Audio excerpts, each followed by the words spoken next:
Dans cette vidéo, on va mettre en place une pipeline CI/CD avec les GitHub Actions et Vercel. Alors déjà, tout simplement, qu'est-ce qu'une pipeline CI/CD? Premièrement, on aura l'intégration continue qui comprend le build du code, les éventuels tests, parce qu'il y en aura, et c'est d'ailleurs le but de l'intégration continue, et le merge qui va amener à la distribution continue et au déploiement continu automatique en production. Donc ça, toute cette partie-là, même jusqu'au déploiement continu, ça va se passer avec les GitHub Actions. Et le déploiement continu, il est normalement de base sur Vercel. Mais nous, on va ajouter des étapes en plus dans nos automatisations, notamment sur le déploiement. Je précise que mon environnement, c'est Neon. Donc c'est pour la gestion et l'hébergement de mes bases de données. On a Prisma c'est un ORM qui me permet de gérer mes schémas de données, donc qui sont sur mes bases de données PostgreSQL. Et enfin, le gestionnaire de paquets qui est PNPM, enfin le gestionnaire de package. Donc là, sur la partie test, il faut que je te parle d'un truc. Alors déjà, la première chose que tu dois comprendre, et ça c'est généralement le cas dans la plupart des entreprises, ça va être, tu as ton environnement de dev qui est juste ici, avec donc une base de données souvent qui est commune. Je dirais même que sur staging, et ça c'est un environnement de test, donc pour tous ceux qui ne sont pas des développeurs, on a un environnement où ils peuvent venir tester les features. On a souvent, c'est d'ailleurs la même base de données pour les deux, et enfin la base de données de production avec l'environnement de production.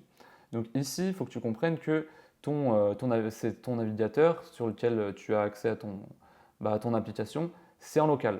Ici, c'est hébergé, ça va être par exemple si l'URL de production c'est codimpia.com, et le staging ça va être par exemple staging.codimpia.com. Et donc ça va venir aider à tester les features que tu viens de coder. Le truc de ça, c'est que chaque développeur qui a fini de développer sa feature doit attendre de pouvoir mettre en staging pour tester. Donc ça, c'est un peu chiant parce que ça veut dire que chaque développeur doit attendre. Ça fait que déjà, tu mets moins vite les changements en production, mais en plus, tu dois créer des grosses features parce que l'environnement de test, il n'est pas optimal. Alors, deuxième chose, deuxième possibilité, ce sont les previews en fait. Donc c'est toujours pareil, on va dire que tu as une ou plusieurs bases de données de dev, donc chaque dev a la même base de données et chaque previews a la même base de données. Et la production elle a sa base de données. Bref, tout le monde est content, mais presque pas trop et tu verras pourquoi. En fait, ici, ce qu'il faut que tu comprennes, c'est que à chaque fois que tu vas avoir fini une feature, pour le tester, tu vas avoir besoin ici d'un preview. Donc ça veut dire qu'il n'y a plus besoin d'attendre comme en staging un environnement. Chaque dev a aussi son environnement de preview qui est temporaire. On va revenir dessus plus tard, mais en gros, voilà. Ici, donc, tu peux faire ton test, mais le problème de ça, sachant que tu n'as qu'une seule base de données, imaginons que toi, dans ta feature, tu changes le schéma de la base de données. Qu'est-ce que ça veut dire? C'est que ici, tu as ton schéma donc, de user où tu as un ID, un name, etc. Donc ça va être équivalent ensuite à une table dans laquelle tu auras un ID, un name, etc. Donc ça, imaginons qu'ici aussi tu as un âge. Un âge par défaut qui a 18 ans. Donc ça on s'en fout, mais ce qui va nous intéresser c'est ici. Imagine que tu te dises, bon l'âge c'est chiant, ça change chaque année, je vais plutôt mettre une date de naissance. Donc on va l'appeler birthday. Et ici, j'ai mis ma date de naissance, voilà, peu importe. Donc 1998.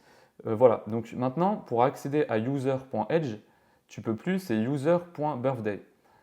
Alors, si ici, donc, tu changes ce schéma, le problème que ça va créer, c'est que toi, ça va fonctionner, puisque toi, maintenant, dans ton code, tu n'utilises plus user.edge, mais user.birthday. Mais tous les autres environnements de preview qui utilisent encore le edge, ils vont péter. Et donc, il n'y a que ton environnement qui va marcher. Bref, c'est problématique. Et c'est là où je vais t'introduire un truc qui va te faire exploser ton cerveau. Mais c'est pour ça, on va aller doucement. N'hésite pas à mettre pause, à revenir sur les concepts. C'est que déjà, chaque dev a sa base de données. Parce que le truc, c'est que toi, si tu changes le schéma ici, bah, même déjà rien qu'en local, ça aurait posé problème, sans parler des previews. Mais donc chaque développeur a sa base de données, bref, donc base de données qui est une copie de celle qui est en production pour pouvoir faire tes tests dessus. Mais comme ça, si tu fais un test qui ne fonctionne pas ou qui casse un truc, ça ne vient pas casser la base de données de production. Ici, pareil, chaque BDD, chaque preview a sa base de données, etc. Et donc là, déjà, tu commences à te dire, oh, attends, déjà, je dois mettre une base de données sur mon application. Déjà, rien que ça peut-être que tu te dis que c'est chiant, mais en plus, ça veut dire que pour chaque développeur, je dois mettre une base de données. Bon, si tu es tout seul, tu t'en fous. Et pour chaque preview, je dois avoir une automatisation qui crée une base de données. Bref, tu dois te dire sûrement que c'est un enfer. Et j'aurais été dans ton cas si j'avais pas la solution que je vais te présenter maintenant, qui est donc ça, c'est l'état de ton cerveau si tu devais le créer à la main, faire des scripts, etc. Mais là, ce que je vais te montrer, c'est Néon.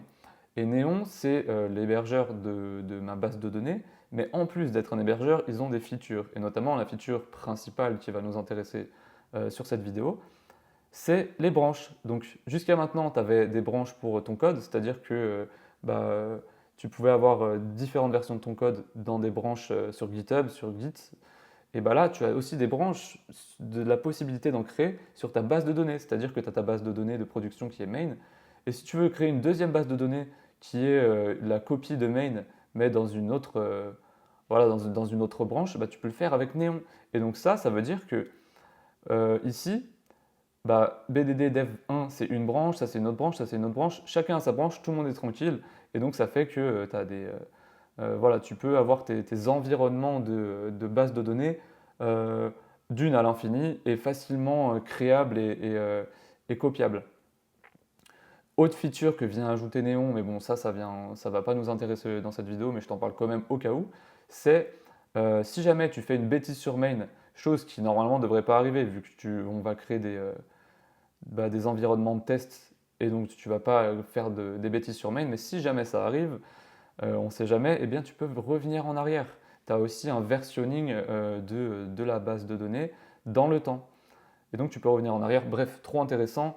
Néon, voilà, fallait que je t'en parle parce que ça va venir dans nos GitHub Actions qui vont faire partie de la pipeline en fait. Donc il fallait que je t'en parle. Et que tu comprennes toute cette problématique autour des tests et des environnements. Donc si je reviens à la pipeline CI/CD, donc là on fait la théorie et bientôt on va passer à la pratique sur GitHub Actions. Maintenant si on retourne sur la pipeline CI/CD, ce qui va se passer c'est que bah, ça vient pour quelques triggers qu'on va avoir, quelques choses qui vont déclencher les scripts, et ben on va avoir nos fameux scripts qui sont des GitHub Actions. Je te jure que c'est le dernier point et après on passe à la pratique. Donc en fait ça vient créer des automatisations. Faut vraiment que je te donne tout le contexte, sinon ça va te perdre. On a master ou main qui représente le code qui est en production. Toi, tu veux tu peux pas coder directement sur master. Tu vas créer une branche et tu vas ajouter tes nouvelles features. Donc tu vas commit chaque feature et à la fin, une fois que tu seras satisfait et que tu auras ajouté toutes les features que tu voulais, tu vas créer une pull request. La pull request, ça va être le premier trigger qui viendra lancer le script, le premier script, qui s'appelle d'ailleurs deploy-preview. C'est un .yaml. Alors, qu'est-ce que vient faire ce premier script et donc cette première GitHub Actions? Souviens-toi, donc pour créer un environnement de preview, on doit faire deux choses principales. On doit déjà créer une nouvelle URL sur laquelle on va pouvoir venir tester ce que toi tu as créé en local, parce que tous ceux qui ne sont pas des développeurs, toi si tu es un associé, tout simplement des personnes qui ne sont pas développeurs, tu peux leur envoyer un lien sur lequel elles peuvent tester, qui sont différents de la production, bien sûr. C'est-à-dire que si en production, tu as par exemple un texte, on va dire que la modification que tu as fait, elle est très simple. Ce qu'on va faire en exemple juste après, on va changer un texte, on va dire par exemple sur la page d'accueil, le texte c'est Codimpia, la plateforme de formation. Et bien là, toi, la feature que tu as fait là, c'est de modifier le texte et de dire Codimpia, la super plateforme de formation. Ici, on a donc sur cette preview, on aura Codimpia, la super plateforme de formation. Donc ce sera une URL différente, ce sera preview1.codimpia.com. Et sur codimpia.com, il y aura toujours l'ancien texte qui est Codimpia, la plateforme de formation. On a déjà donc ça à faire, donc l'URL en question, mais en plus, on doit créer une base de données pour ce preview-là. Donc ça fait deux choses principales. Et donc voilà, donc ça va se créer en soumettant la pull request. Et ensuite, une fois donc, que ça sera, voilà, que tu pourras le tester avec l'URL, les personnes en question, ton associé, un collègue, peu importe, il vient te faire des retours. Ces retours-là, toi, tu vas faire des modifications, etc. Et une fois que tout sera bon, on va merger sur master. Et donc, ce qui se passe, c'est que vu que la production, elle se base sur main, sur master, il faut dire coucou la production, je viens de changer le code sur master, faut que toi tu te mettes à jour. Alors Vercel, ça, il le fait automatiquement, sauf que nous, on doit ajouter quelques trucs, quelques actions avant de remettre en production. Il ne doit pas juste récupérer le code sur master, il doit faire d'autres actions. Donc nous, on vient lui dire avec les d'autres GitHub Actions, ok, dès que on merge sur master, il y a de nouveau code sur master, on vient lancer le script deploy-production.yaml et en plus, quand on merge sur master, ça vient aussi fermer la pull request. Donc ça vient fermer celle-là. Et donc quand on ferme la pull request, ça veut dire que on n'en a plus besoin. Et donc surtout, on n'a plus besoin de l'environnement de preview. Donc on vient aussi clean up le preview. C'est-à-dire qu'on vient enlever l'URL, le nouvel hébergement sur Vercel, sur la nouvelle URL, plus on vient supprimer la base de données. Bah oui, parce qu'au bout d'un moment, les bases de données, oui, tu peux en créer à l'infini, mais tu vas surtout payer très cher. Et nous, le but au bout d'un moment, c'est de ne pas devenir pauvre. Donc, on va éviter ça en supprimant à chaque fois les bases de données qui ne nous servent plus. Voilà, ça paraît logique. Donc là, on est totalement armé pour comprendre tout ce qu'on va faire dans les GitHub Actions. Donc, le premier fichier qu'on va analyser ensemble, ce sera donc le fameux deploy-preview.yaml. On se retrouve donc sur mon application qui est ma plateforme de formation, Codimpia, et on a ici le point GitHub-workflows. Et là, ce sera tous les fichiers de scripts qui vont démarrer des GitHub Actions. Donc le fameux deploy-preview.yaml, on va l'analyser ensemble et après on va voir concrètement ce que ça fait. Alors déjà, on lui donne un nom. Je vais te montrer, donc ça, ce fichier-là, il va lancer des actions sur GitHub Action et je vais te montrer à quoi ça ressemble. On retourne sur GitHub, voilà. Donc ici, si je vais ici je suis sur mon projet, donc déjà je vais aller sur code pour te montrer, c'est un projet qui est privé, donc voilà, on est sur GitHub, sur le repository. Première chose déjà, on a les actions qui sont là. Les actions, tu peux voir toutes celles qui se lancent et notamment ici on a le fameux deploy preview qui est juste là. À quoi ça ressemble? Donc là, voilà, tu as cette interface là. Maintenant, on a les jobs qui sont juste là. Et on a plusieurs, enfin pas scripts, mais plusieurs étapes qui vont se lancer. Donc voilà, là c'est pour l'interface. Et ça, dis-toi que ça se lance automatiquement à chaque fois. Et donc qu'il y a une pull request. Ici, dans ton fichier .yaml, déjà tu lui donnes un nom. Tu lui dis quand est-ce que le script se lance. Donc là, c'est sur une pull request. Et tu lui donnes des variables d'environnement que nous, je vais te montrer comment les ajouter après. Mais pour l'instant, on va se concentrer sur comment ça marche. On a donc plusieurs jobs. Moi, j'en ai mis qu'un, c'est deploy-preview, qu'on retrouve d'ailleurs juste ici. Ici, tu as les jobs et on a deploy preview. Juste, j'ai mis un seul job, mais dans ce job, j'ai mis plusieurs steps. Voilà.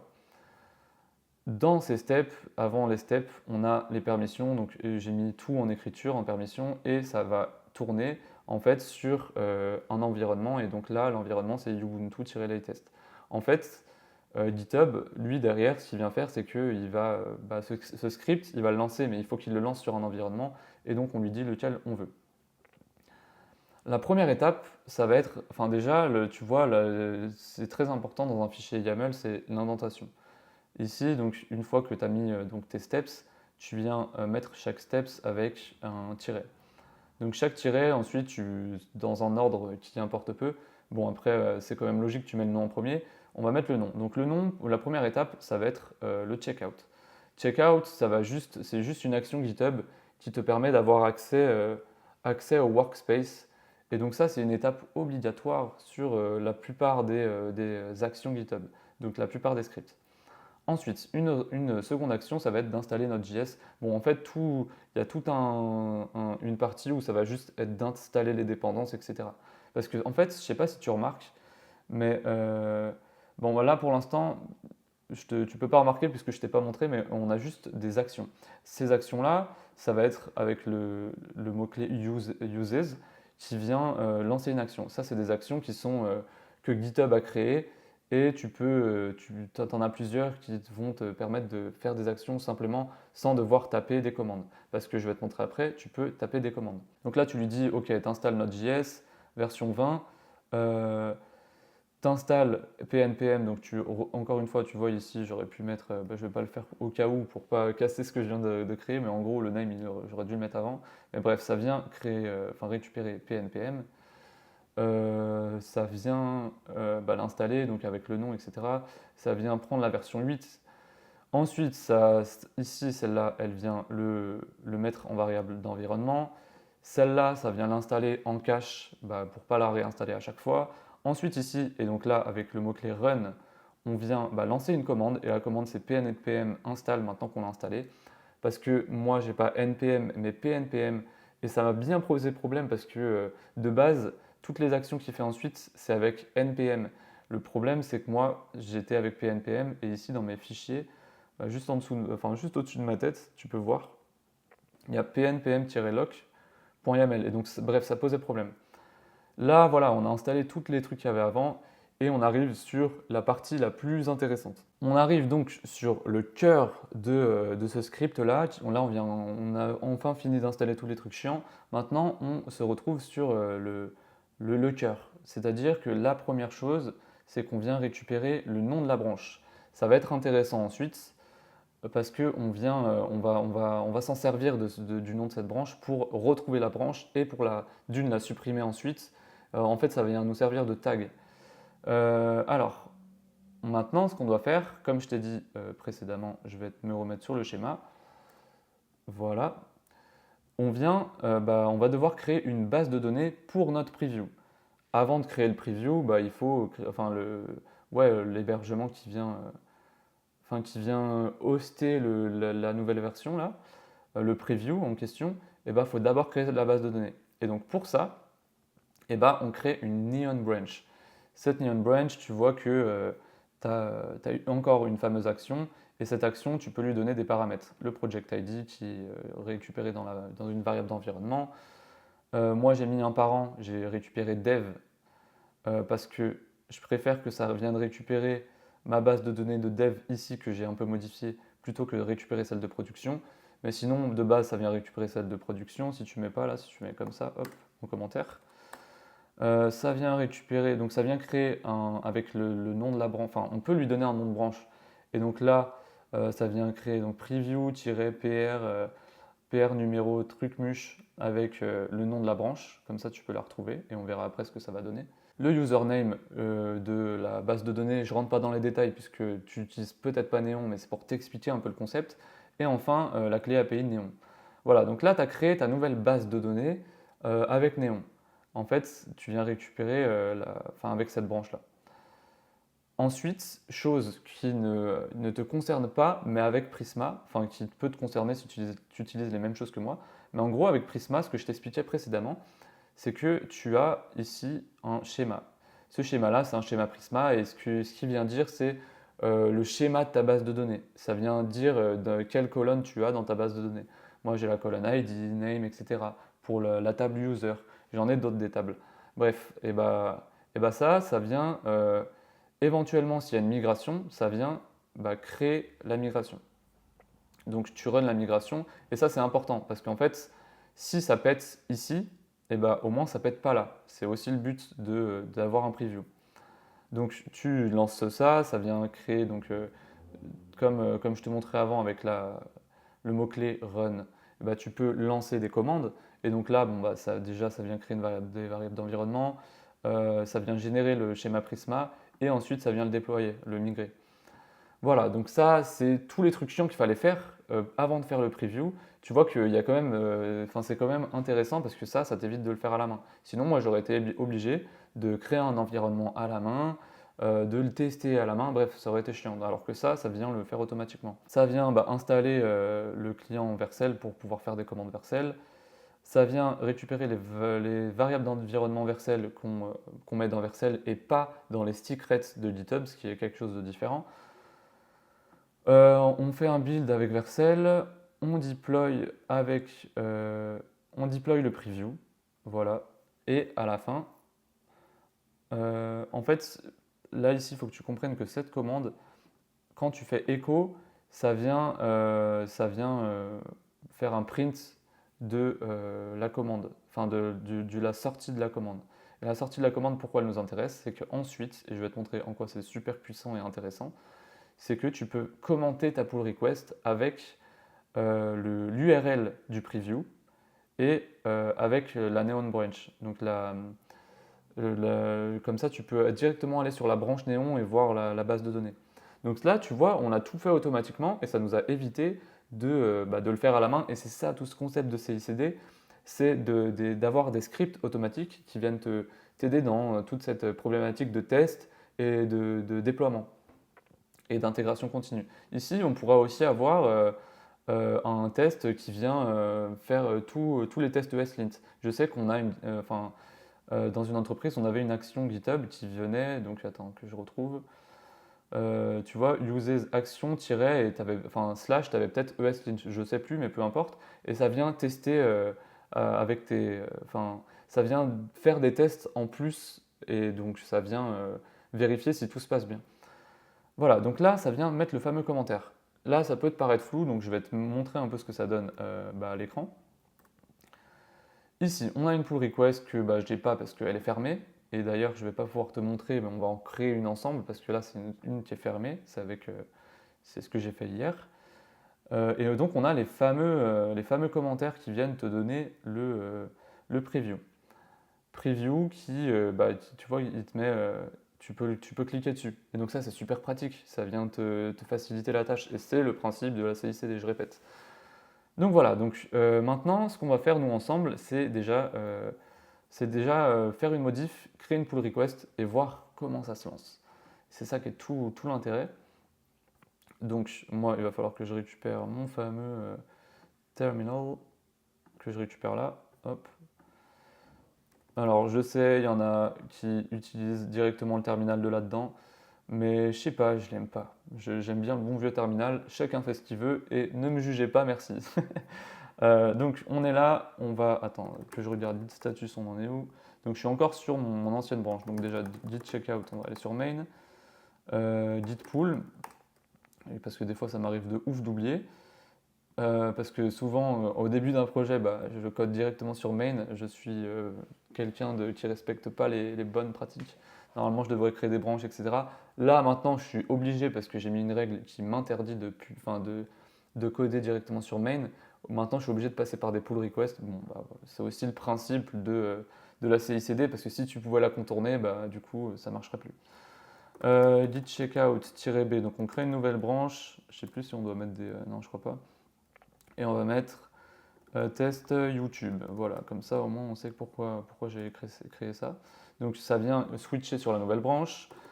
Au cas où je regarde, on est bien dessus, c'est bon, nickel. Donc là, on va aller dans le code et je vais juste faire une toute petite modification d'un truc en front, comme ça qu'on voit bien. Alors, on va dans le code, je vais aller dans App. Donc tout simplement, on se retrouve dans Page, qui est ma page, voilà, ma page d'accueil. Landing header, non, on s'en fout. On va aller dans le Hero. Et ici, apprends à gagner ta vie grâce à la tech. Apprends à gagner ta vie avec Camille, avec Codimpia, tout simplement, avec Codimpia, grâce à la tech. Apprends une compétence, créer des projets, bon, peu importe. Ici, ce qui nous intéresse, c'est surtout d'avoir le fait que ce ne soit pas le même texte qu'en prod. Je te montre la prod, juste pour que tu vois que de quoi je parle.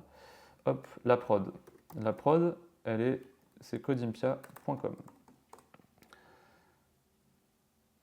sous réserve que ça fonctionne évidemment. Donc on a apprends à gagner ta vie grâce à la tech. Et ici, normalement, donc là je vais te montrer aussi, juste pour que tu comprennes tout cet environnement. On va, donc là, codimpia.com, je suis en prod. Maintenant, le principe, c'est qu'on va faire,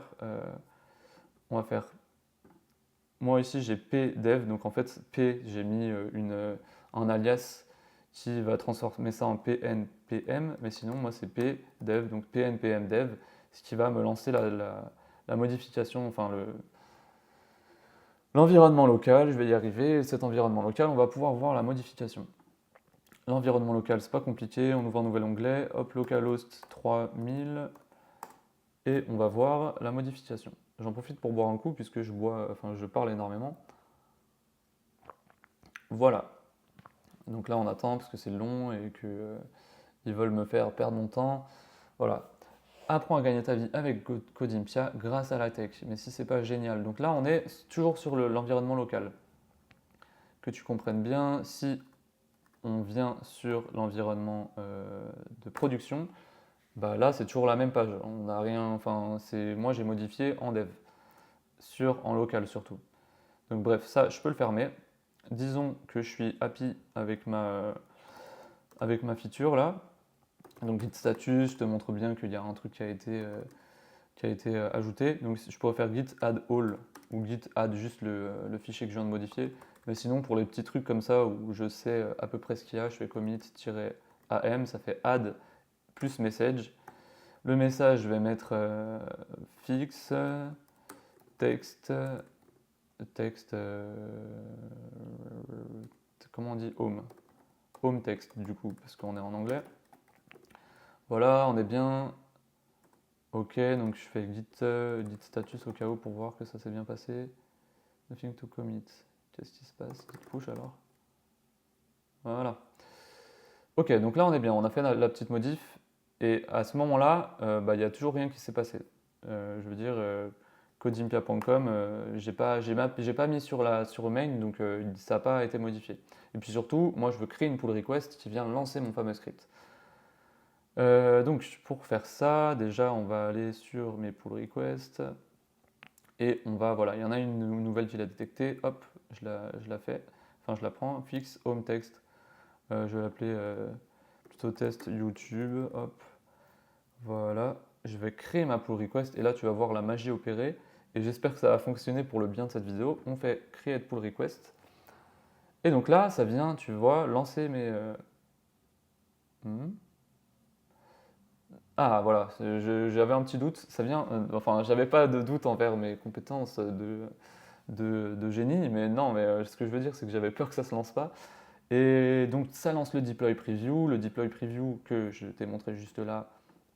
Si je remonte deploy preview avec le nom, il est là. Et donc tu vois qu'ici ça le lance et on est tous contents que ici. Donc là, ici ça se lance. Donc là, avant que ça se lance vite, je vais le faire.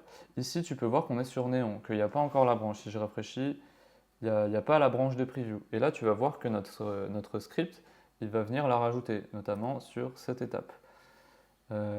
Ici. Et une fois que cette étape elle sera passée, on verra que ça a bien créé la branche. Tu vois, là, c'est en train de la créer. Et une fois que ce sera passé, tu verras, je vais rafraîchir juste avant sur Néon et ça aura créé la branche avec la base de données, la nouvelle base de données sur la branche. Voilà, donc là ça a été créé a priori, tu vois, ici ça s'est rajouté. Et donc si je rafraîchis, hop, je reviens là. Donc cette branche-là, elle se base sur dev et dev, elle se base sur main. Ici, donc si je clique dessus, tu peux voir que voilà, j'ai cette base de données, elle a un lien quoi. Et si je vais dans les tables, tu peux voir ici que j'ai mes... par exemple, si je vais dans produits, courses, tu vois qu'il y a un cours, etc. Donc tu vois, ça m'a bien créé une base de données. Voilà, donc maintenant on va aller voir si ça a terminé tout mon script. Là ça se déploie encore. Donc là ça build, c'est en train de build des artefacts du projet, etc. Et on se retrouve une fois que ça a chargé. Ok, donc là le script a été, l'action GitHub a été terminée. Ici, donc bon, bah, tout a été fait, c'est en vert, etc. Donc là, si on retourne sur pull request, on tombe sur le fameux commentaire déjà qui nous intéresse, c'est-à-dire le commentaire où il y a le fameux preview. Je te remontre une dernière fois la prod qui est donc codeimpia.com, que je vais reload. Et donc tu vois qu'il n'a absolument rien changé. Voilà, maintenant, si je retourne ici, maintenant si je retourne sur mon GitHub, je vais pouvoir cliquer sur cette nouvelle URL qui est donc le preview, hein, comme je te disais, cette URL qui est différente de la prod et qui reproduit à la fois l'environnement de développement, mais tout en étant sur une URL que tout le monde peut tester. Donc bref, on va sur cette fameuse URL, on clique dessus, on vient dans un nouvel onglet. Donc là, Vercel, bah, il n'est pas content, je ne sais pas pourquoi. Ici, on va ici, hier, ça marchait pas et j'ai juste attendu et ça finit par fonctionner. On va aller sur Vercel, voir ce qu'il nous raconte. Si ici, on voit le fameux test YouTube, il me l'a mis en cancelled, je sais pas pourquoi. En fait, on a des previews là. Mon application, elle est là déjà. Est-ce qu'on peut voir les previews par là? Là, ça c'est Ed. Donc normalement, Ed, lui, je sais pas pourquoi il l'a annulé en fait. Authenticating. Ah, bah tu vois, c'est que ça avait pas été. Ce- This deployment was cancelled. Bah, je sais pas pourquoi. Ignore build step. Ah oui, parce que moi, chose intéressante que j'ai mis dans. Attends, que je te retrouve ça. Ça a été ignoré parce que ça, c'est un second cerveau entre guillemets sur Obsidian. Donc, si ça t'intéresse que j'en fasse une vidéo, bah, ça peut t'intéresser éventuellement. Voilà, donc attends que je descende. Oui, en gros, lui, comme Vercel, il vient créer un preview de base, et ben nous, on doit lui dire de ne pas le faire parce que nous, on veut notre preview avec notre base de données, etc. Sinon, ça fonctionne, enfin, ça fonctionne, mais ça fonctionne pas comme on voudrait. D'ailleurs, chose qu'on peut vérifier juste ici, si on va dans, juste au-dessus de ma tête, là, qu'est-ce que je disais? Test YouTube. On peut voir juste ici que bah, y en a un qui a été ignoré. Et donc c'est pour ça peut-être que celui-là, là, il met du temps à vouloir être fonctionnel. Ok, donc là, on se retrouve sur mon repository. Juste pour te montrer que grâce à ChatGPT, j'ai réglé une erreur. Je vais te montrer, il faut que je te mette l'onglet. Mais en gros, ça marchait pas précédemment, donc j'ai dû couper la vidéo. Parce que, et tu vois, regarde, aide-moi à résoudre cette erreur. Parce qu'en gros, je vais te montrer sur Vercel l'erreur qu'il me mettait. Et l'erreur en question, c'était avec Prisma. C'est-à-dire que mon script pour la production, il fonctionne. Mais celui de preview, il fonctionnait pas et je pensais qu'il fonctionnait. Attends, que je te montre. Tu vois ici, dans Vercel, dans mon preview, il mettait des logs et dans les logs, il mettait ça. Donc j'ai juste copié, juste pour te dire à quel point ChatGPT, alors je l'utilise pas très souvent, mais pour le coup, en dev, mais des fois je me dis, vas-y, je vais demander à ChatGPT pour des erreurs comme ça un peu chiantes. Donc aide-moi à résoudre cette erreur, je lui ai rien dit de plus, hein. Je lui ai mis le code ici et il m'a dit exactement ce qu'il fallait rajouter dans mon fichier Prisma, donc que demande le peuple. Et donc pour le coup, maintenant ça fonctionne, donc si on se remet là-dessus, donc là tu vois que c'est mon truc Vercel, juste je regarde ça fonctionne bien. Mon truc Vercel, hop, je clique dessus et là on va voir que, bah, tu vois, avec Codimpia a bien été rajouté. Et je te montre. D'ailleurs, tu vois que l'avantage de Vercel sur les previews, donc là, chose qu'on vient de faire, c'est que ici, avec la barre, là, tu peux mettre des commentaires. Si je passe sur le texte, je peux mettre un commentaire. Et donc ça va aider à faire des retours. Pareil, là, tu as plein de features qui sont intéressantes. Donc ça aide à faire des retours, d'où le preview, tu vois à quel point c'est intéressant. Surtout si tu travailles en équipe en fait. Si tu travailles tout seul, ça a moins d'intérêt, mais en tout cas, si tu travailles en équipe, si tu as des associés, si tu veux demander l'avis à quelqu'un avant de le sortir en prod, c'est super utile. Bref, donc là, bon, tu vois ici que l'URL c'est ça.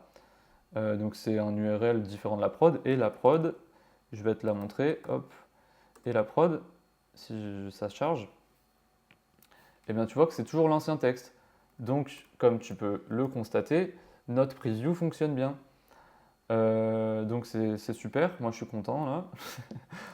J'ai résolu mon problème grâce à ChatGPT. Merci le sang de m'avoir aidé. Donc ChatGPT m'a bien aidé, on est content. Maintenant, si on revient là-dessus, donc maintenant que je suis content de mon résultat, donc ce que je vais faire, c'est que je vais faire merge pull request. Mais avant ça, je vais te montrer les deux scripts restants de GitHub Actions et on aura terminé toute l'installation de notre CI/CD avec les GitHub Actions. Dans .github/workflows, on ajoute encore deux fichiers pour automatiser notre pipeline. On a le deploy-production. Ici, je vais te le détailler. Et d'ailleurs, tous les fichiers que tu as ici, tu vas pouvoir les retrouver dans un repository que je mettrai dans la description. Pardon. Donc là, tu as le name, le fameux. Euh, Là, tu lui dis quand est-ce qu'il se déclenche. Donc, c'est en pushant sur la branche main des variables d'environnement. D'ailleurs, après, il faut que je te montre comment ça fonctionne.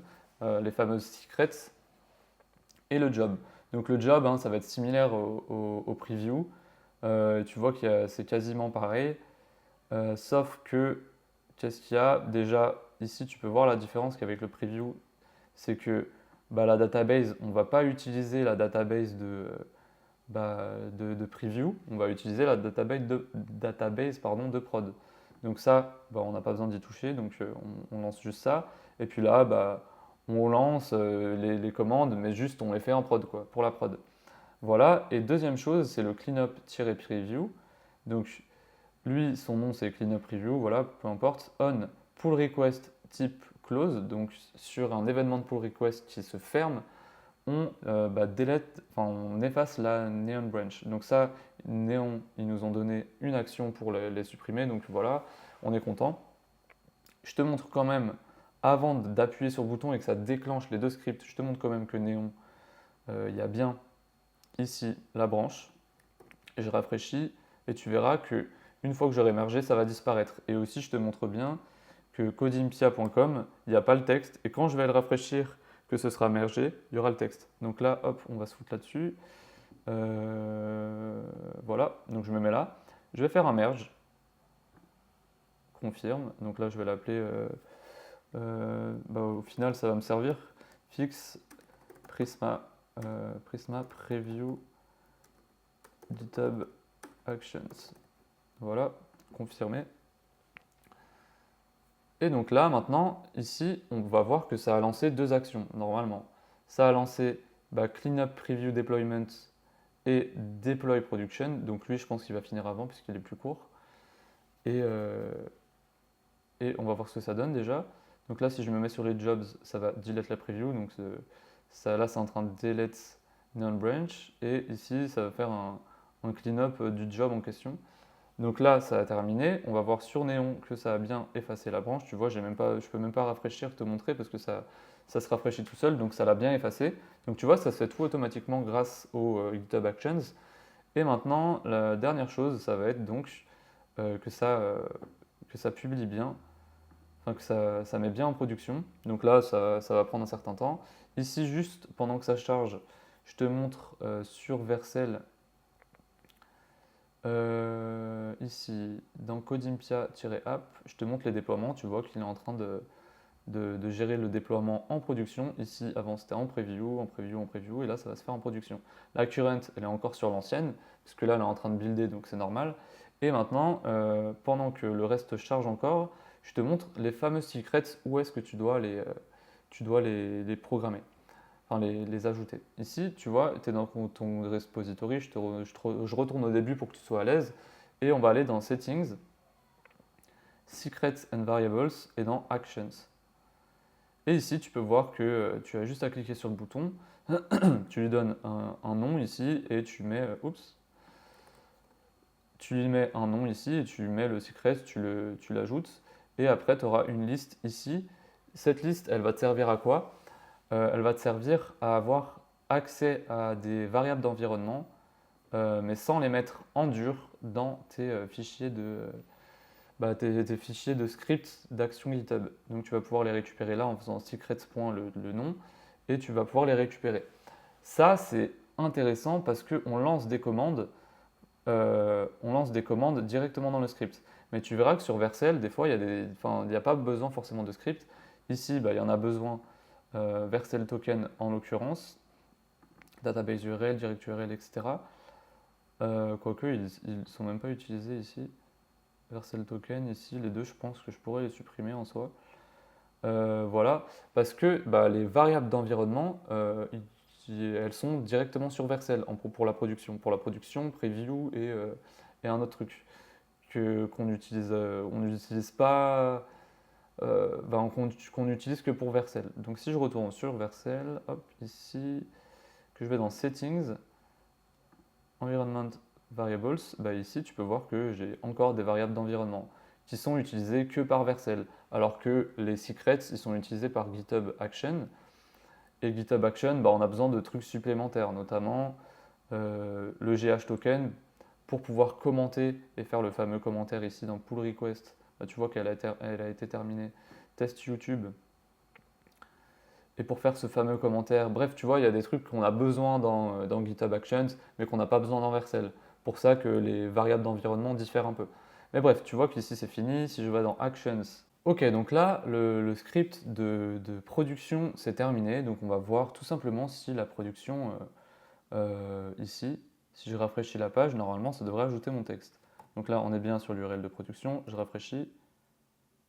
Et voilà, ça a ajouté mon texte. Donc tu vois, tout automatiquement grâce au GitHub Actions.